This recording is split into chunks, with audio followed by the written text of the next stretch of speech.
Hello, everybody. Welcome into the Apples and Genos Fantasy Hockey Podcast. My name is Nate Groot Dimmelink. I'm the creator of Apples and Genos, originator of the Zero G Draft strategy.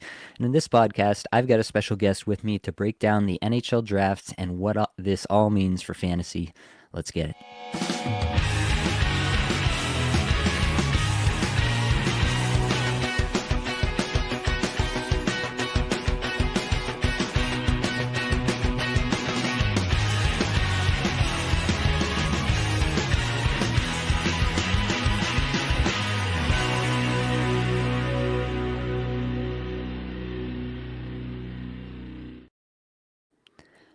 All right, welcome on in, everyone. My guest today is none other than Victor Nuño, co-host of the Fantasy Hockey Life podcast and editor at Dobber Prospects. Victor, how are we doing today?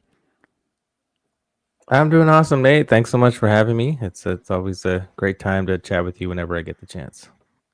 Awesome.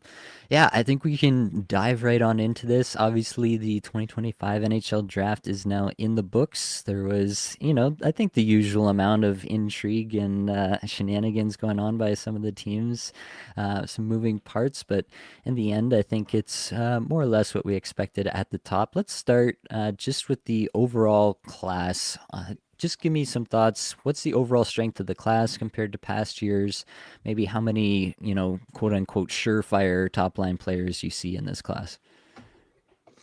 Yeah, well, it was very weak. I would say it was weak, sort of at the top. It's weak in the middle. It's weak at the end. It's just kind of not great all throughout. Hmm. It was funny because we were chatting, after day two, the best player available, and usually in these situations, you can rattle off, a dozen or so names, and we were sitting there, talking about just two or three, and then as it got into the third round, we're starting to think like who are some good fantasy steals here, or who are some guys who are going late but have tremendous upside, and there just wasn't a whole lot of that. I mean, there's a Hmm. couple of guys that we'll touch on, but it's really bleak, frankly. Unfortunately, it's hard to say. Like, I hope a bunch of these guys will play in the NHL, but I don't think they'll be fantasy relevant. I'm talking after the first round.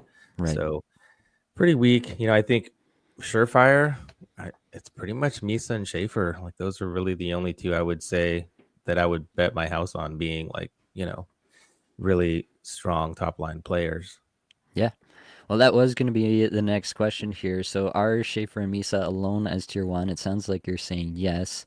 And if that's true, how big is tier two? How many players kind of fit into that next tier for you personally? Well, for fantasy, I would say in real life, I'd say tier two is pretty big. But for fantasy, I'd say it's a little bit smaller. And yeah, I think Misa and Schaefer are alone in tier one. I think James Hagen's, Porter Martone, and are kind of close-ish to them. But tier two consists of those two guys for me: Hagen's, Martone, and then Jake O'Brien, Justin Carbonneau, Roger McQueen, Victor Eklund, and Anton Frundell. So it's just seven-ish players Hmm. deep, and a couple of those guys did not go in the top 10, which we'll touch on later. Yeah. Yeah, I think that is interesting to always hear. Like, you get the draft and you get the top 10 and everybody wants to go by the top 10, and to some extent that's the easiest way to kind of parse things when looking at it after the fact. But oftentimes the tiers don't really line up the way that we kind of tend to naturally think about it, and it is interesting for people to think through, especially if they're trying to, maybe move around in their dynasty drafts upcoming, like where do I want to be to catch the last bit of that tier. So I think that's definitely some good info there.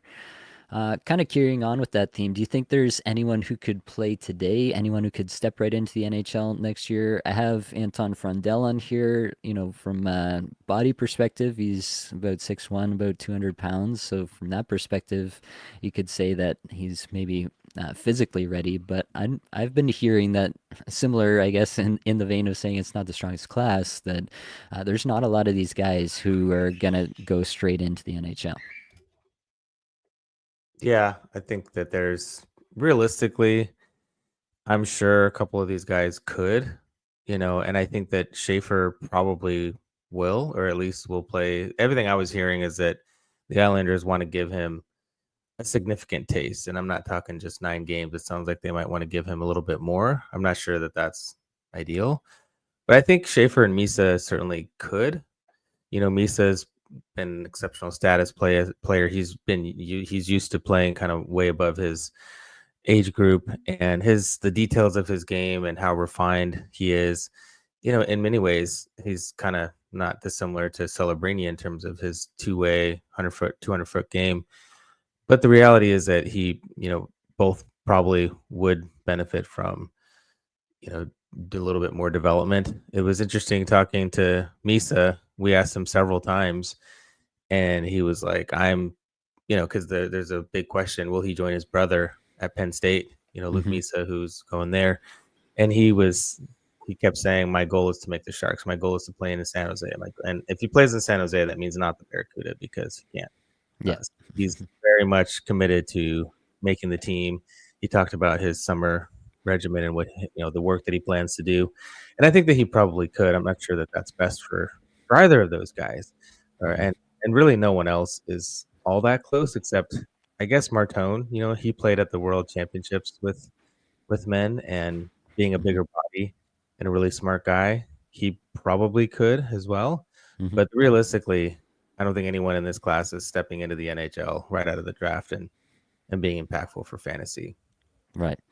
Yeah, it's interesting with Misa. Like, I think it was on your episode with Sheng Peng, um, that you do, Fantasy Hockey Life. You on your podcast are going through all these teams and talking to beat reporters and getting their sense for where the team's at. And he was talking about how the Sharks are still going to retry basically Will Smith at center next year. So if they're going to do that, then is bringing along Misa as like a 3C, is that really even that worthwhile?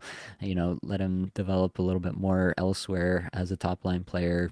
Um, I don't know. Does that make sense as the best development path? I don't know. What's your thought? If it was up to you, where would you play Misa next year? If it was up to me, I think that, well, it's always nice to have your prospects close and, Sure. being able to have some hand. And so, what Seattle did with Shane Wright a few years ago, I could see a situation like that, keeping Misa with the Sharks, but not necessarily playing him all the time. Hmm. Maybe giving him some time, kind of like what they did with Will Smith last year. I think Right. that there's a situation where that could be really useful. Let him watch, let him learn, let him travel with the club, let him work out, maybe give him a conditioning assignment in the AHL. Just really work with him, but don't overwhelm the young man. Don't put too much on his shoulders. And luckily, Macklin will help with that too because Sure. he's already so good. But that's what I would do. So he would, look, have some, run of games, and depending on how he's doing, and if he starts to struggle, sit him out for a little bit and let him learn, talk to the coaches, practice with the team, all that kind of stuff. That's what I would do. So it would be frustrating in fantasy Hmm. because you wouldn't know when he's playing and when he's not. But long term, I think that's kind of what's best for him. And I could see a situation also like Will Smith, where in the second half of the season, he becomes an interesting player. And actually, if you time it right, could be a really good second half ad. Yeah. I think that is an interesting way to view it because you have the kind of the proof of concept there with Will Smith from this past year, where that is kind of exactly how it played out. He wasn't playing every game early on, but then towards the back end, he really turned it on. Obviously, has that chemistry with Celebrini, and so you kind of have that proof of concept within the organization, whether it's Warsawski himself or people on the staff. Obviously, they have already done a good job with one young player, not letting him ruin his confidence, even though the early season probably didn't go the way he wanted to, and to build that over the course of the year. So I could definitely see that path for Misa as well. Right. I like to talk about defenseman fantasy. I like to draft defensemen early and often, pretty much every time, every format. So I'm interested in your thoughts on the top D. Obviously, we have Schaefer goes number one. I think, as we've mentioned, he's tier one all by himself. But on the back end, can you kind of rank the top defensemen after him? We have kind of the obvious names here. Murka, I believe I'm saying that right. I listened to him pronounce his own name like 3 times, and I still am not sure that I've got it. Uh, so we've got Radom Murka going to the Sabres, Jackson Smith, Kashan Aitchison, and Cameron Reed. Anyone else that you'd add to that list? And then how would you rank them if you had to? Yeah, definitely. I do think it's Murtka. Good job. I'm sure he says it with a little bit more inflection, but Sure. So as you said, this class, it's like Schaefer, and then there's a wide chasm till the next one, and that's not really necessarily an indication or you know trying to say that the other guys aren't as good, but Schaefer's just so much Sure. better than them. And actually, if you look at it last year was really the year to get top defensemen. We go through these cycles, and this is a year where pretty much everyone after Schaefer isn't even in the top 15 to 20 prospect defensemen. So you're talking about a big gap here, and I think that's important to keep in mind. But there are some interesting names. I don't. I think Murtka is a really good case study in exactly why you listen to podcasts like this, because he's one of the highest defensemen that I think you should just avoid, frankly, in fantasy, because he first of all doesn't really bang very much. He's going to be probably average or worse at that, and he's not really going to be a big time scorer. So I think if he ends up being like a 30 point, 25 to 30 point defenseman, you'll probably be happy. So in terms of like the Sabres, so that's not something that's really super relevant in fantasy. So he's I would put him at the bottom of the list. He's gonna make it. He's gonna play in the NHL, but he's not gonna be super fantasy relevant. I Hmm. think the top of this list of the next guys is really Jackson Smith, Kayshawn Aitchison, and Cameron Reed. Those three are, I would say, the top three next tier. And I would definitely give the nod to Smith just in terms of the offense. He's a guy who probably should run the power play if he makes it to the NHL. He's a little worse two-way than Aitchison. Hmm. So if you want someone that's just like for sure going to play in the league, he's going to bash, and maybe there's points. That's your Kayshawn Aitchison, like high floor, peripheral. He bangs. He's also really good defensively, so he's just going to be your stalwart. Probably number 2 or number 3 defenseman if it all breaks right. And then the question is the scoring and defenseman scoring, which he did have like 20 plus goals this season, which is just super unusual for a defenseman and probably not replicatable. So take that scoring from Aitchison with a grain of salt, but I do think he has the potential to chip in a fair amount. It just may not be quite that high. And then Cameron Reed is pretty significant points upside, but he's one of these molds where he's either going to make it as an offensive defenseman who's a little weak 5-on-5, or he's not going to make it. So there's a little bit more volatility with Cameron Reed. And then I would also add to this list Blake Fiddler, Logan Hensler, and Kurban Limitov. Those would be the next tier. So Fiddler, Hensler, Limitov, and Fiddler probably has the highest. Fiddler and Hensler both have a really high floor. All these guys have high floor. The question is with those guys, what kind of secondary offense is there? Right. Is there really much? And I would say there's a chance, but you're taking those guys because they're for sure going to play and they may have some untapped offense, but don't expect, a huge amount. And so those would be the guys that you're taking a little bit later when some of the upside for the forwards runs out. Yeah, that makes sense to me. Let's start with that kind of group of three that you mentioned at the back there. I saw that Elite Prospects had compared Limitov to Philip Broberg. Does that carry any weight for you? Um, yeah, I mean, I guess so. He's a he's one of these guys that has the physical tools, and so that's you like that. You like that he's, you know, playing has some significant upside in terms of what he's been doing, but it's just been in the MHL right now. And so I think the biggest thing with him is we need to see more, but he's big, he skates well, he likes to engage. He's one of these guys who can kill plays and he moves well. I think the question, like with some of the questions, were with Broberg for a long time. So maybe that's a comparable is how does he handle the pressure? How does he, think the game? Can he process it quickly enough? At the MHL, you have tons of space. And part of the issue with him is we just don't know because they didn't really play any he didn't really play anywhere else where you would see whether that was an issue or not. He had like one game in the KHL. So I think we need to see whether he can handle that kind of pressure and whether he can rise to the occasion. So that's going to be fun to see.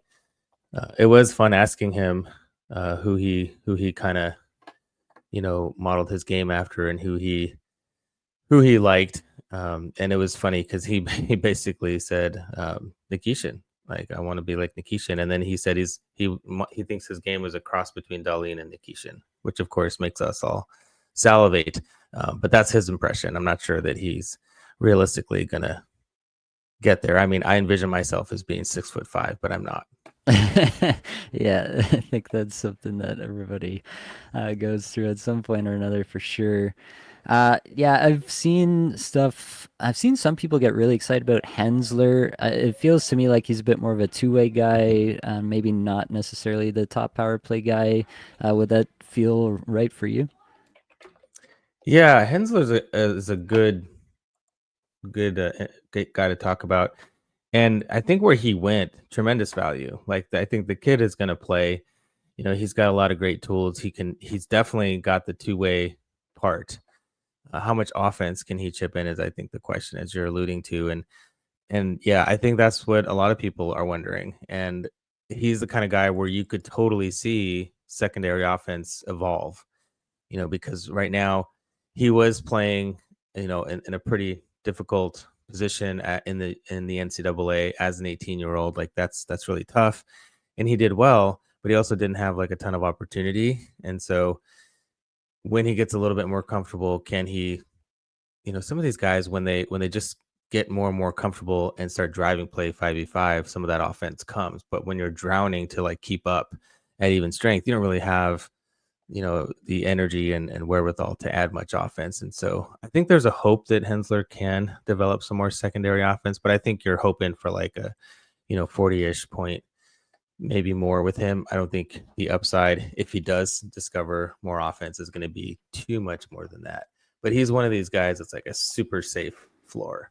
Like he's Right. going to play, and he's probably going to be a guy who gets a decent number of minutes. Mhm. Yeah, I think that makes sense to me. Aitchison, another one. I've been kind of thinking about the fit there with the Islanders, and I mean Romanov right there on the Islanders. There's maybe some comparison you could draw there. I think Aitchison probably has more offensive upside than Romanov. Obviously, Romanov has been not exactly doing anything on the offensive side for us in fantasy, but has been quite the bangers cats threat for some time for people playing that format. Does that kind of sound about right to you, or do you give Aitchison even more credit than that? I think I would give him more credit. I mean, for one thing, he's just mean and violent, and he's just a disruptor. Like he's the kind of guy where when you're a forward skating down or into the offensive zone and he's there, you are aware, and if you're not, he will make you aware. And so it kind of changes the dynamic of your team. And Romanov isn't a guy that to me quite does it to that level. Like sure, like he's a good defenseman and all that, but Aitchison is a guy certain forwards will fear. They'll fear coming into his area and his zone. Hmm. And so he kind of, in that sense, adds a little bit more. I think, of course, the question is we don't know how much more offense is going to translate. I think he has a potential to offer more than Romanov ever did. Romanov was never a guy, I think he was a bit miscast as sort of an offensive guy. I think he can move the puck okay, but he was never really dynamic offensively, Right. but he was just so solid defensively that he helped with the transition and could get some points that way. Aitchison is a guy who can do that, but I think can also jump into the play, can sneak down the wall, or come down Broadway and has a really good hard shot. So I think he can get points in that way potentially if that translates. And I think he's a good enough skater and sees the game really well, so he can identify and get those opportunities.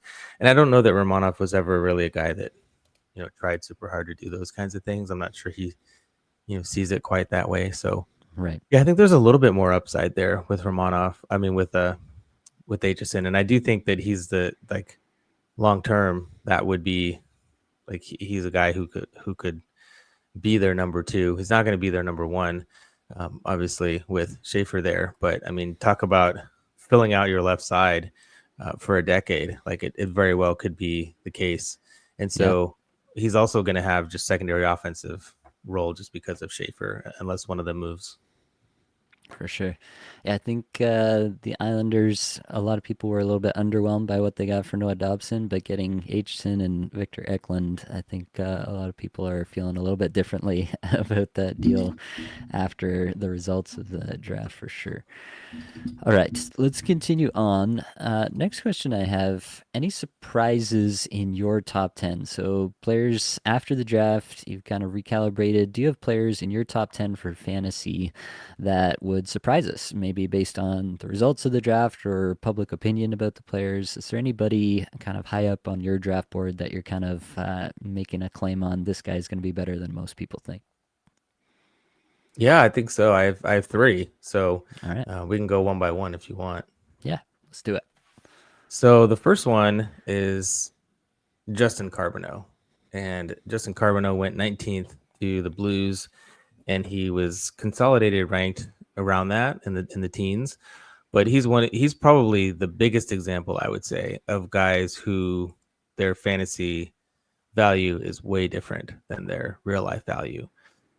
He is a super competitive guy. He's got the hands and the vision to be a top line player, which is pretty rare in this draft for anyone after 15. He might be the only one actually who's has first line upside Hmm. after pick 15. And what's also great about him is he's likes to mix it up. He's physical, so he's going to add some bash. He's going to fill those categories, and he might be your top line winger, getting power play time, scoring all the points, doing the things that we like. So he's probably, if you're in a league where guys draft based on the NHL order and you have like a late first or a second round pick, you're going to be laughing if you end up Hmm. getting Carbonneau because that he could probably be the steals of most drafts. Awesome. Yeah, I have Carbonneau on my list that I have put together for whatever it's worth. I had him at 13, so it sounds like you're even higher than that, which is getting me Oh, excited. Maybe I have to reevaluate my own list here. I don't think I said, but I have him six.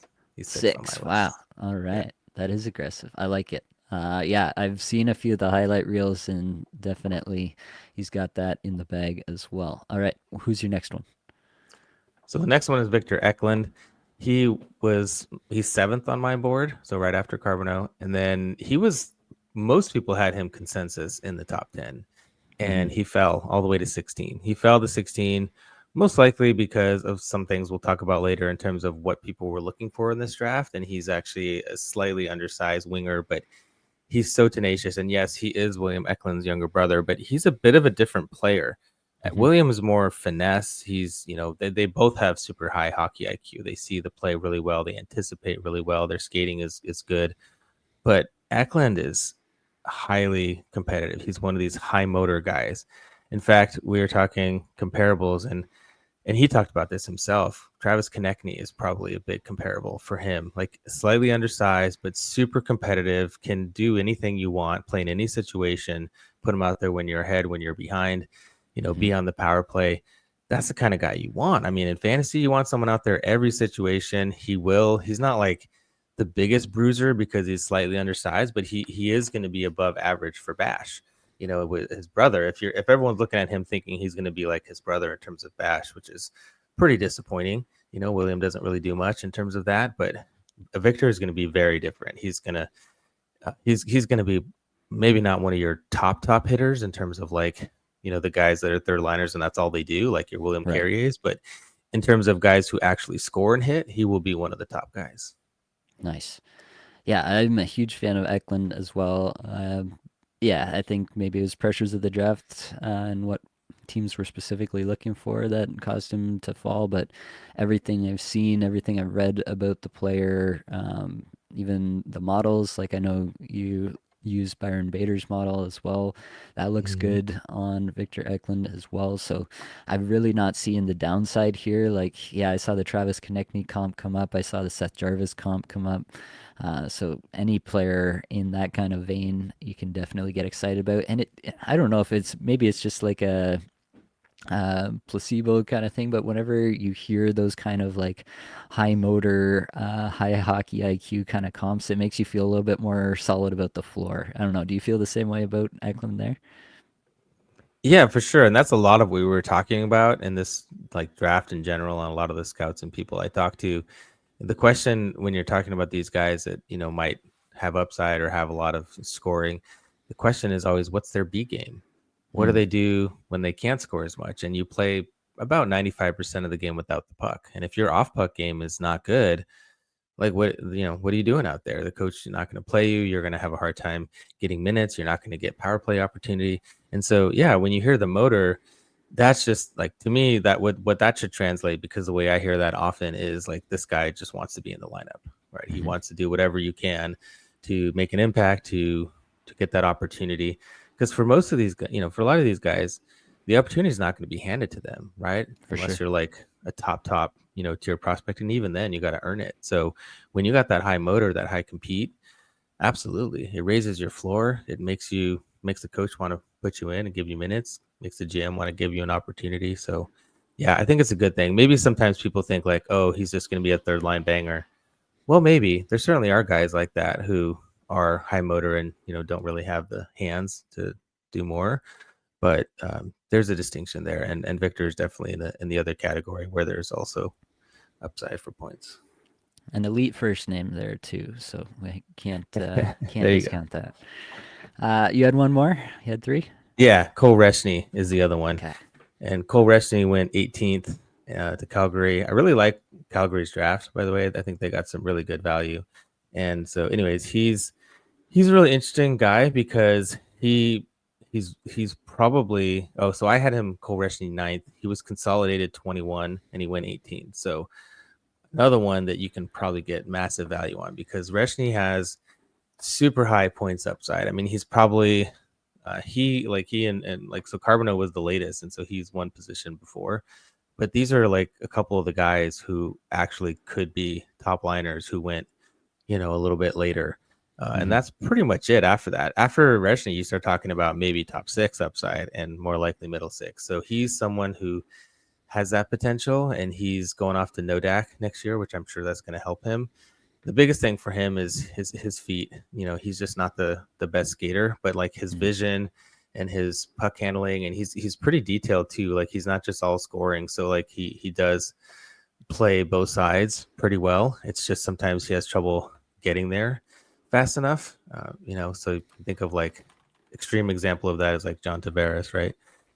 So I think he's someone who can get there, and if he does, like, he'll get scoring opportunities because he's got that much upside. Awesome.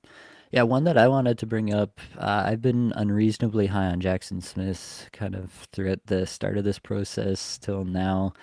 Um, the elite prospect stuff on him looks pretty insane. They're very high on him. Uh, the microstat tracking that Mitch Brown does is exceptionally high on him. They're comping him to guys like Thomas Harley, Travis Sanheim. So some pretty high-end comps there. You go over to the Athletic, Corey Pronman comps him to Brian Dumoulin, which is obviously quite the range in those outcomes. But yeah, just from my viewings and from kind of what I do is I just go across all these different sources and try to build together some sort of synthesized outlook on a player. Hockey prospecting looks pretty solid on him there as well. So yeah, for myself, I just love these guys, these big guys who can skate, who have this kind of untapped offensive potential. Harley was a good example of that. I'm thinking of a guy like Jackson Lacombe, who, everybody was kind of discounting behind Olin Zellweger there in Anaheim. And then obviously this year has a huge breakthrough for Anaheim and is now considered one of the top up and coming defensemen in the league. So talk to me about Jackson Smith. Sounds like maybe you're not quite as high on him, so maybe you can temper my excitement for the player here. Well, no, I think he is someone who's excitable. He is probably the best offensive defenseman after Schaefer, although we talked about it being a big gap. But I do think that he's someone, in terms of who could be in that top 10 conversation, I think he's right there. I think I mess with my ranks, so it's a little hard for me to tell right now where I ended up with him, because of course, what do you do when you get home from the draft and all the intel you get in your head? You start Mm-hmm. tweaking things, right? Yep. So It's like, where did he go? I think for me, he ended up just outside. Let me double check real quick. Yeah, he ended just outside my top 10, but I do think he's going to be moving up because he does have a lot of upside, and I think a little bit different than Lacombe and a couple of the other examples you gave. I don't think that Smith is as good defensively Sure. yet.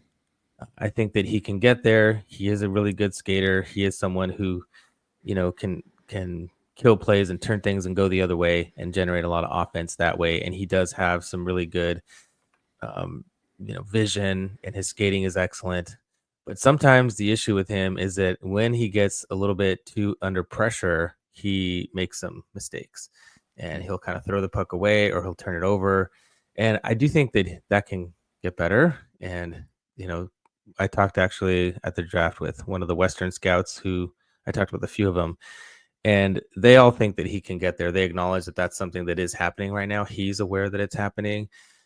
I didn't get a clear answer on whether it was improving throughout the season, and that's my biggest concern is as things Mhm. get tougher, tighter, and faster, is he going to be able to deal with that, or is he just going to, throw the puck off the glass a la Koisisi when he Mhm. panics? So I don't know the answer to that, and that's the biggest wild card because Harley is a guy who's so fast or thinks the game so fast that that's not something that he does.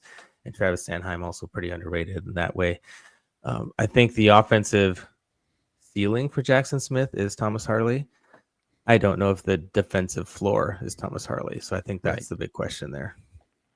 Yeah, and obviously, if the defense isn't there, then that takes away the potential of being a true top line defender, and obviously the minutes that come along with that, and the chance to rack up those stats that we need for fantasy. So definitely some good advice there. Maybe I'll have to temper my excitement slightly for Jackson Smith.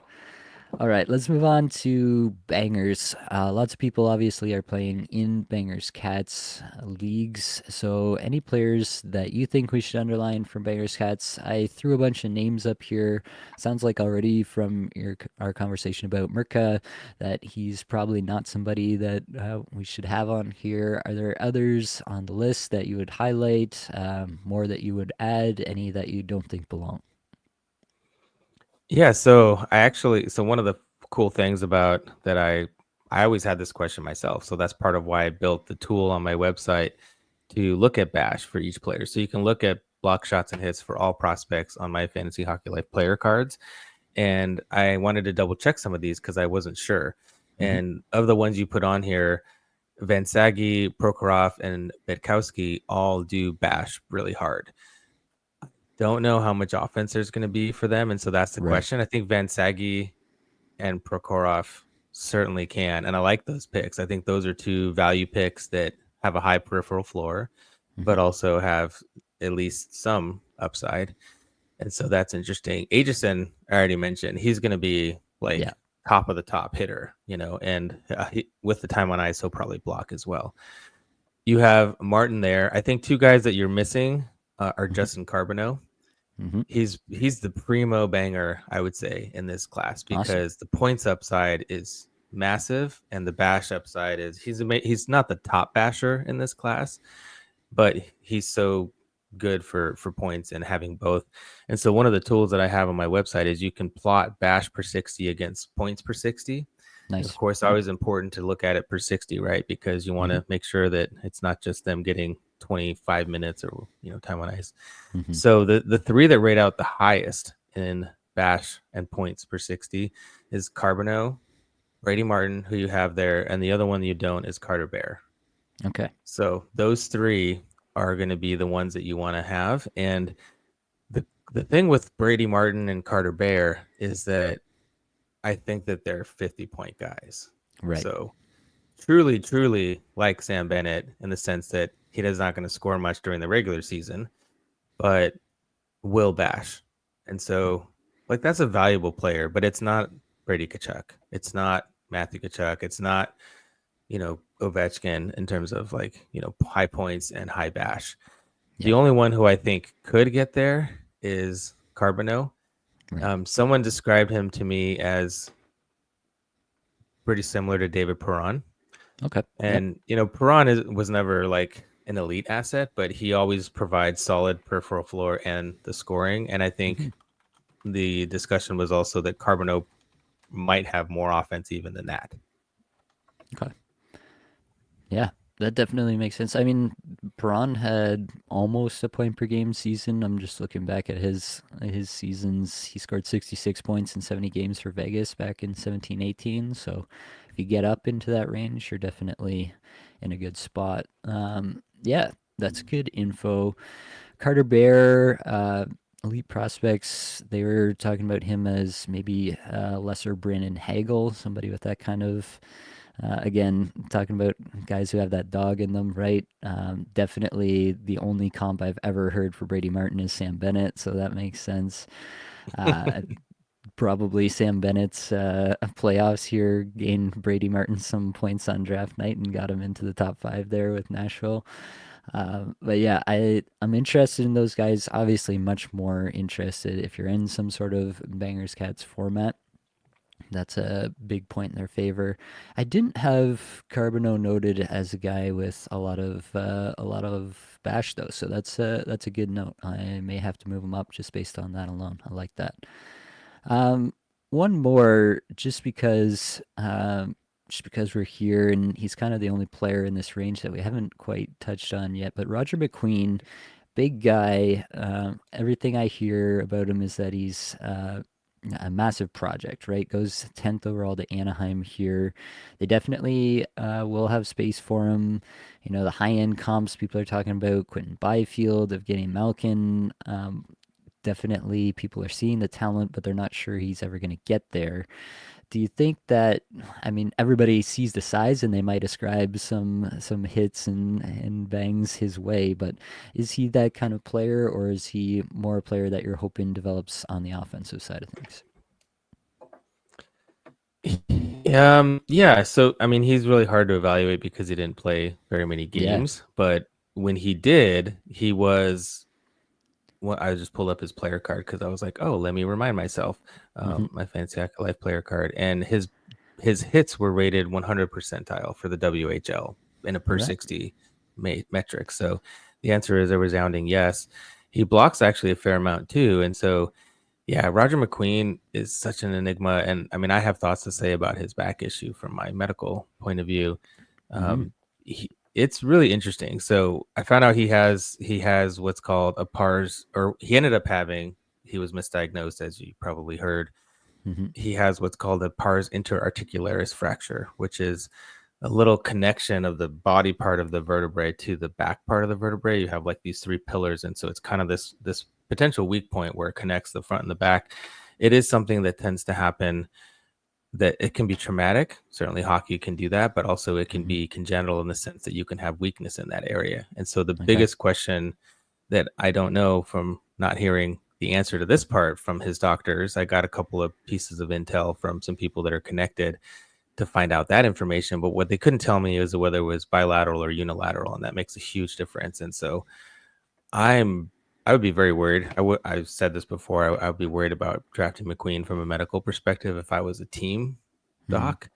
Hmm. But for fantasy, I think if you can stomach taking him in the 5 to 10 range, in terms of, if it doesn't work out, you lost that pick, Hmm. then he has pretty much like the highest upside in this draft, because he's a rare combination of skill and physicality and size, and the points upside is point per game.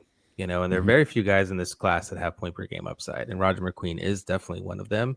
And his bash figures to be elite if he can stay healthy. And he's the kind of Yeah. guy who may have lingering back issues. He may Hmm. have to change his playing style because he can't handle playing that physicality. Like, we just don't know. And so Yeah. I would be a little hesitant. But if I was the kind of team who had like multiple first round picks, then I would definitely take McQueen, because the potential to be, Brady Kachuk ish, even with more scoring, is like, it's there. It's there Yeah. with McQueen. All right. Yeah, definitely a high risk, high reward kind of player, but definitely one to keep on our radars moving forward. Let's move on then to the biggest surprise pick. I wrote down a few that were surprising to me personally. Jack Nesbitt, Pyotr Andrianov, and William Horkoff. Yeah, just guys that I didn't think were going to go where they went. Jack Nesbitt wound up going 12th to Philadelphia. Wasn't really seeing the offensive upside to warrant that kind of draft capital there. Andrianov being the first goalie off the board, I think, was maybe a slight surprise, but going as high as he did, 20th overall, I believe, is where he landed. And then Horkoff going in the first round as well. Are these surprising to you? Any of those you want to touch on, or is there maybe somebody else that you thought was a bigger surprise? I think Jack Nesbitt was the surprise of the draft. Not only did Philly take him probably 10 picks or so earlier than they should have or could have, but also it's just they traded up to get him. Like you trade up to get a guy that I mean, they might have gotten intel. Of course, I don't know. Sure. Like, they might have gotten intel. And we did hear that Nesbitt was probably going to go in the teens, but also there were just better options Mm, that if they wanted, they could have stayed where they were and they could have got someone who fell in that range. They could have had a couple of the guys who, I mean, they wanted Horkoff. They could have taken him with, I think they originally had the 22nd pick. So they could have just taken him. hmm They could have taken a couple of other guys who were in that vein. But I think for the second year in a row, we see Philly's type. And we've known this, right? They Right. like the big physical guys who can move. And, Nesbitt definitely is that. They have a type. They got the guy who fit their type, and and realistically they did get the last guy of that sort of tier that fits their type. hmm So they got what they wanted. Is it what most of us would have done? No. Everybody at the draft was like, what are they doing? Like, what, there were better options, but for what they wanted, it was the best option. hmm But I agree, and everyone I asked about Nesbitt is, yeah, I mean, he's probably going to be a third line center who gets you 45 to 50 points. So he's the biggest, like, just pass, in terms hmm of fantasy. Like, don't even don't even think about him in that range. Yeah, um, but that they makes also sense. invested a lot in him, and so Hmm that's something that you might think about. And he probably will get opportunity to play higher in the lineup just because he's a first round pick. But realistically, yeah, that was the biggest one. The goalie, everybody was kind of like, what are they doing? Like 20th, like that's a perfectly fine pick with a mid-second round Right. pick. Like there was no reason to take him there. And by consensus, he was not the best goalie available. Although this is definitely like a weaker goalie class. Yeah. But to reach on the third or fourth ranked goalie is just weird. hmm They did this a few years ago with Chinnikov when they reached on a Yep. Russian. And I guess they feel a little maybe empowered that worked out. hmm I mean, at least he's an NHLer, right? Yep. So they kind of feel that way. But I mean, yeah, he was an interesting one for sure. Will Horkoff was not a surprise, I would say, and I'll Okay. tell you a couple reasons why. One is that they absolutely love this kid, and Sean was tight with the Penguins brass. Okay. And you know that they're telegraphing their pick when they have his name sewn on the back when they hand it to him. Yeah. It wasn't just one of those post-it notes that I saw some of them getting.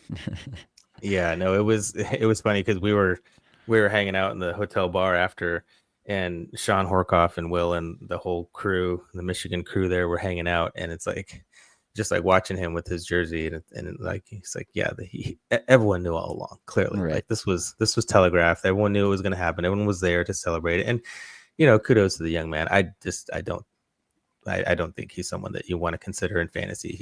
He's most likely a middle to bottom sixer.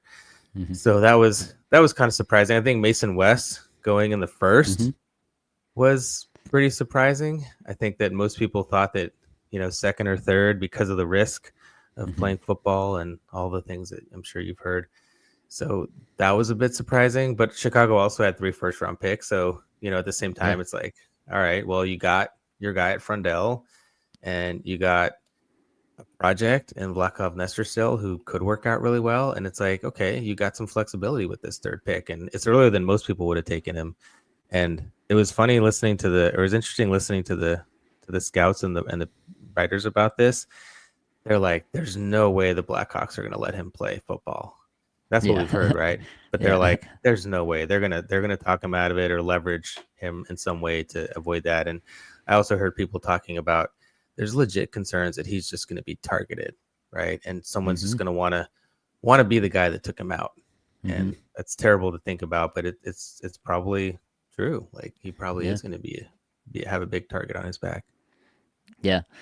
Yeah, I think the word was that he wanted to go back and play his final year of high school ball this fall, and so that he could hopefully bring, I guess, a state championship back. But I agree, first round pick, you got to think that they may have already had that conversation, be like, hey, if we're gonna do this, maybe chill with the football stuff this fall. All right, let's move on. Let's dig in a little bit on these goalies. We've touched on Andrianov here. Oh, actually, I had one more question before we get to that one. My favorite pick for kind of player team fit, Denoye goes 4 overall to Utah. I just think he's a perfect fit as a 2C there. You got Logan Cooley as kind of the dynamic offensive guy there, but just rounding out this top six in Utah, that's suddenly looking really dangerous. You get the JJ Paterka trade, they add him, and now you're adding Denoye as what projects to be anyway a pretty big upgrade over what they have in Barrett Hayton. I just love that fit for the player. Might not be this year, obviously, as we've discussed. Probably not one of these players that's gonna just jump right into the lineup right away. But down the line, I feel like this is just a match made in heaven. Utah is probably ecstatic to add him after winning the draft lottery, getting up there to 4th overall. You like Denoye to Utah, or do you have any others that you think are a better fit?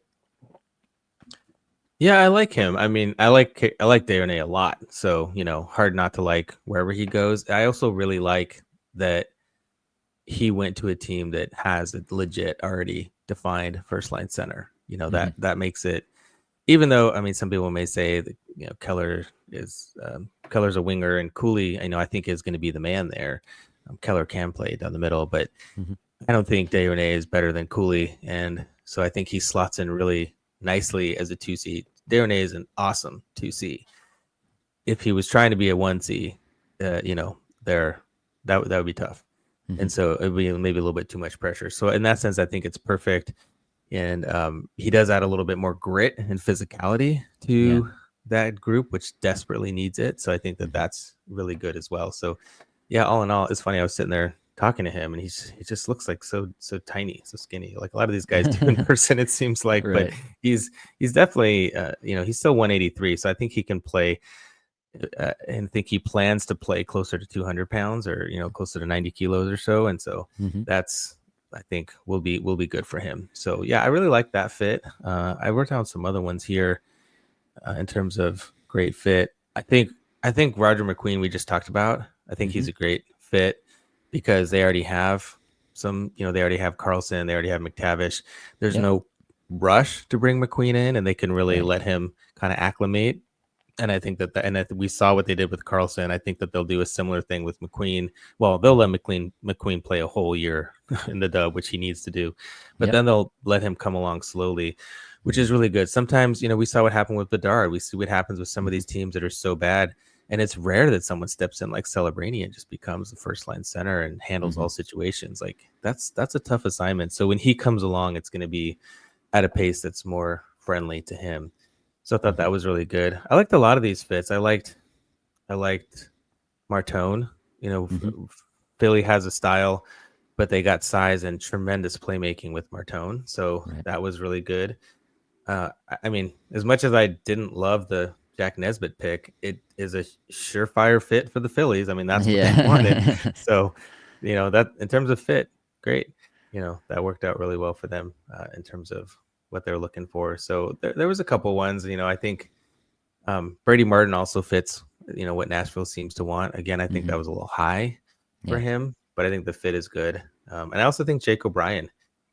They Seattle has all these middle six forwards, right? Yep. They have like 12 middle six forwards. Hmm. So they have a couple guys, and I think Shane Wright can get there, and they have a couple good shooters like Tolvanen and McCann, Hmm. and that's good because Jake O'Brien doesn't like to shoot, but he's really, really great, excellent playmaker, and so I think he could fit in nicely when he graduates and matures. Nice. Yeah. Yeah, Jacob Ryan is an interesting one. I saw him comp to Dylan Strome, I think it was. Kind of like that.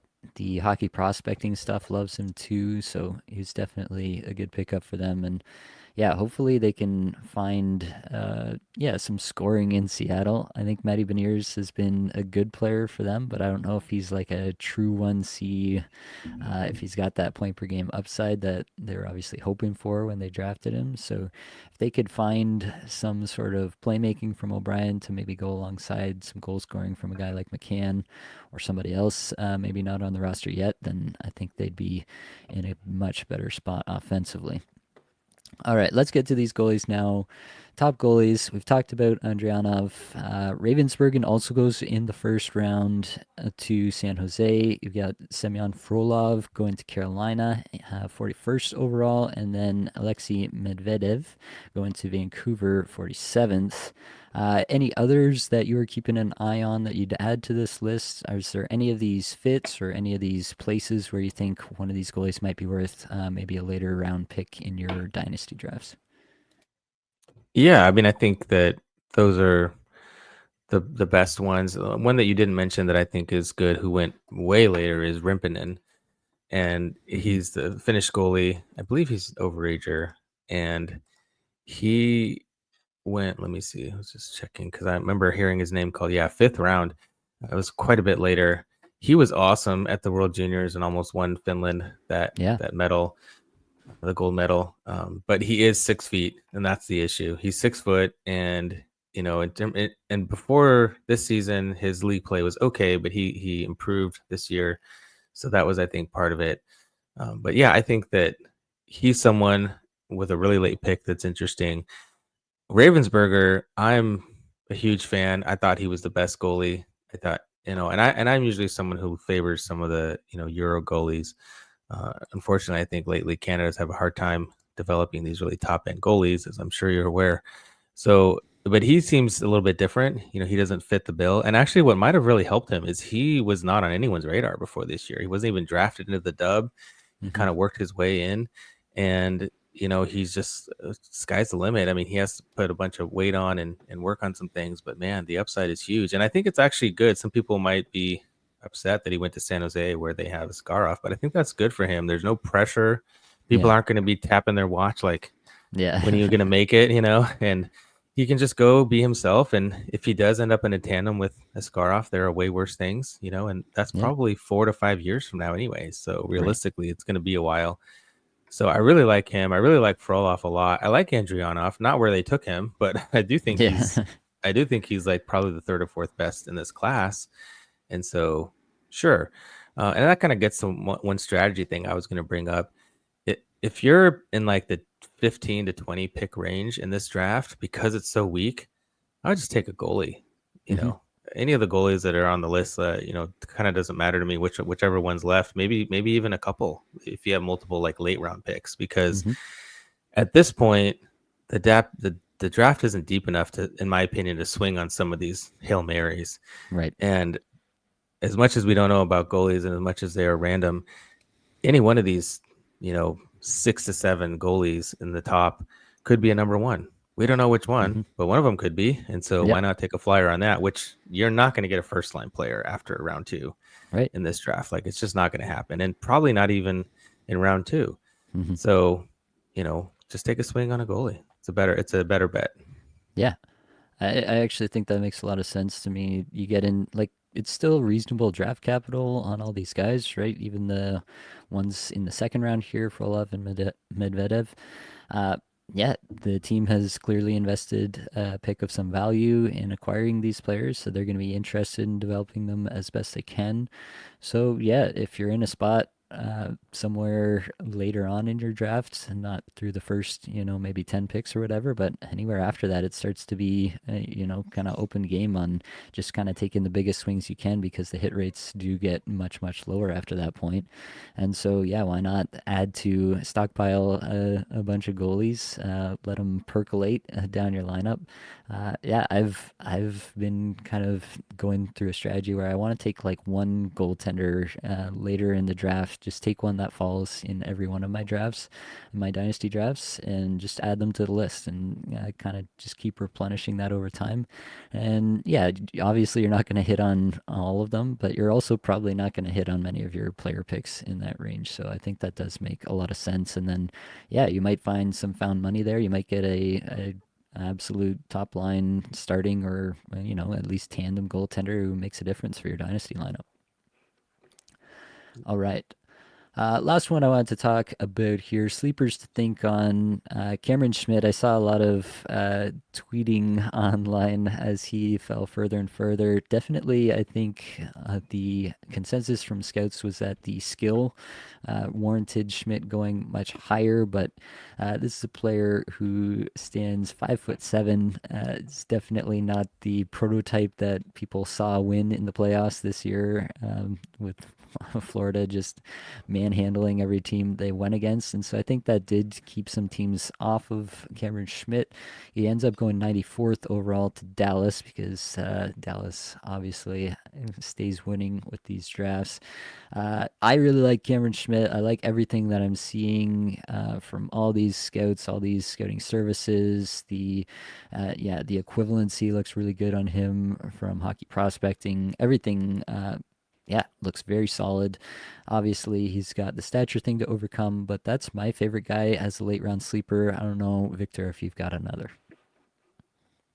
Yeah, I have a couple others. I don't think that's a bad one. I got really conflicting information about him, as you might think from different people. Hmm. I think that some of the people I respect the most just said he's just too small, and not only is he too small, but he doesn't really have a B game. So if Mm-hmm. he's not out there with the puck scoring, what else is he doing? He really needs to work on that, and that's probably more of the thing that's going to prevent him from making it than his size, Hmm. because he isn't the best at. I mean, he actually does throw a decent number of hits, but in terms of like your 200-foot competitiveness and your back checking hard and all those other things, like Yep. if he can round out his game, he could do it.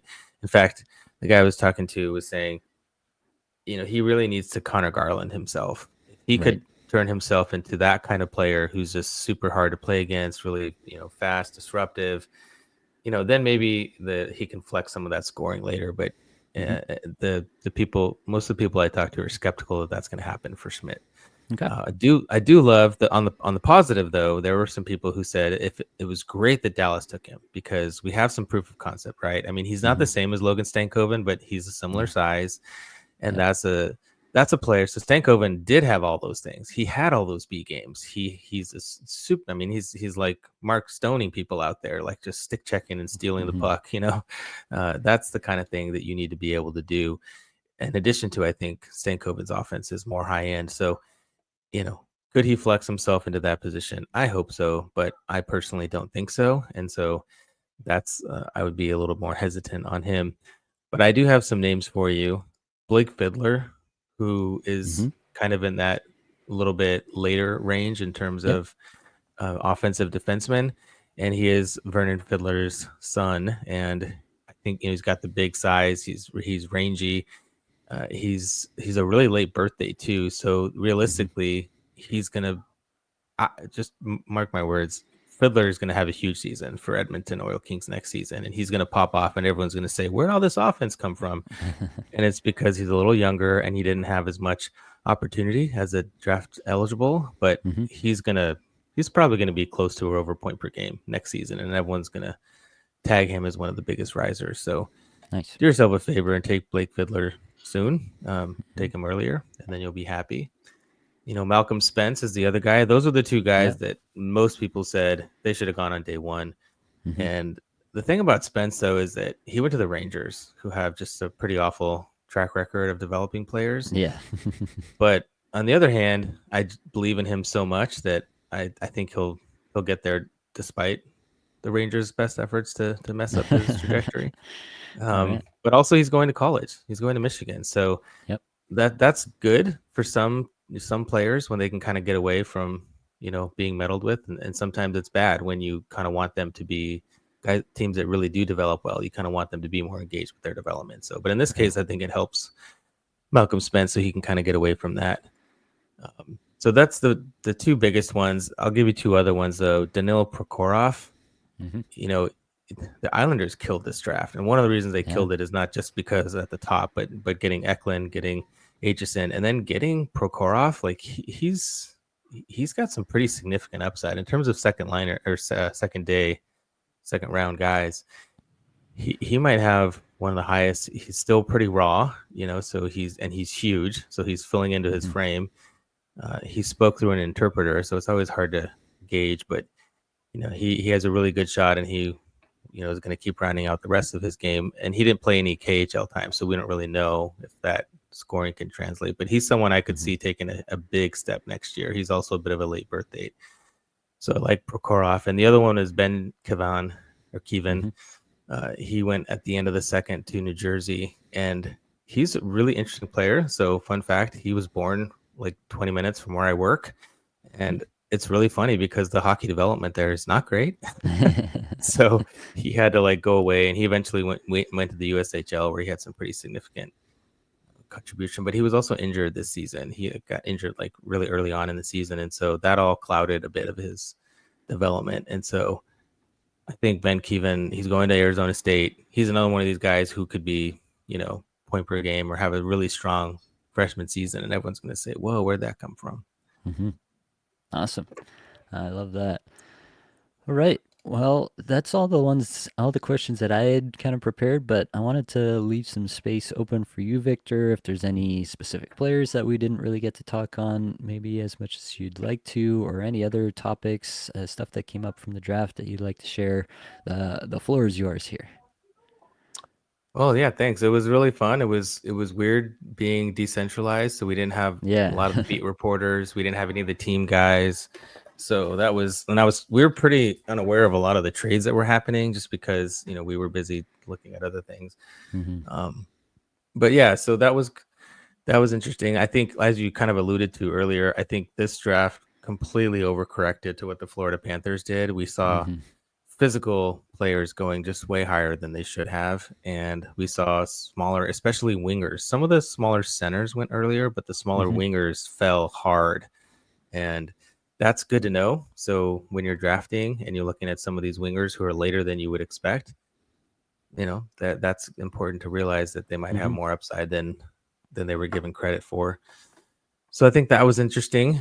I do think that it's a weaker draft, as we mentioned, and so if you're someone who could maybe delay a draft pick till next year, if you're kind Mm-hmm. of in that maybe 5 to 15 range overall, I might just see what I can get next year. Mm-hmm. It's anyone who tells you they know next year is going to be a better draft at this point is not doesn't know what they're talking about, because it's way too early to Mm-hmm. know. But I do think there's a chance it's better than this Right. one, and certainly there's a more elite player at the top, as we know. Right. So I think put in a lottery ticket for McKenna, and either way, you should be better off. So I think that's an interesting strategy point. But overall, yeah, it was a really interesting time listening to all the different people, and um, I think one big thing you can do as a fantasy GM is not overcorrect like what the NHL GMs have done, because Mm-hmm. they definitely overvalued some of those player types, and a lot of the skilled, especially smaller and especially wingers, are people we care even more about in fantasy. So I would definitely keep that in mind when you're drafting. Absolutely. Great stuff. All right, Victor. I mentioned it at the top that you're working with Dobber Prospects. You're obviously the co-host of the Fantasy Hockey Life podcast. Tell people what they should click on, what they can expect from you upcoming in terms of content, what they should get excited for. Yeah, thanks. So we are at Fantasy Hockey Life doing team by team previews, and so we are kind of halfway through. So go listen to those. Your favorite team and all the other teams, because we cover pros, prospects, goalies. we have a whole variety of components, certainly Mm-hmm. targeted to dynasty leagues. So that's going. We also are going to have a couple of draft shows, and so one of the things I did while I was there was collect audio from a whole bunch of people, a lot of the different players, especially asking them to describe their playing style and who they model their game after. So that's always good to hear. Mm-hmm. And then also a bunch of scouts and reporters, the ones that were there. So they dropped some really juicy tidbits about different players, and so you're going to want to hear that. Jesse's currently compiling all that, and he'll get it out and make it sound good. So that's my partner. So that's something to look forward to. And in addition to that, I would just mention again the website that I touched on, the Fantasy Hockey Life. For patrons, we give bonus content, and so the player cards, the ranks, the tiers, looking at some of these peripheral stats, and looking at my ranks, which are all based on fantasy and based on probability of them hitting their upside.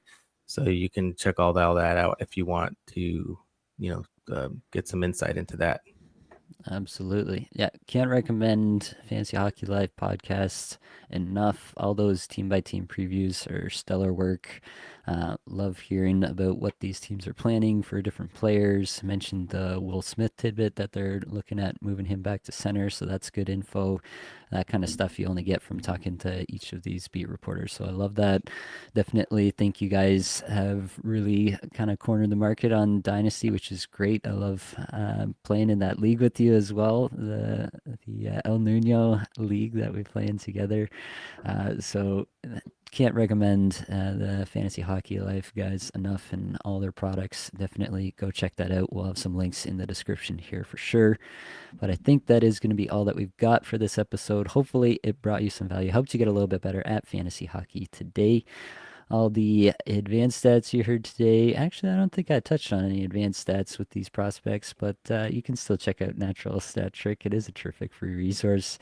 Many thanks to the band there for supplying music for the podcast. Be sure to check out their Spotify as well. Thanks again to Victor Nuño for some terrific info on the 2025 NHL entry draft. That's it, folks. Much love.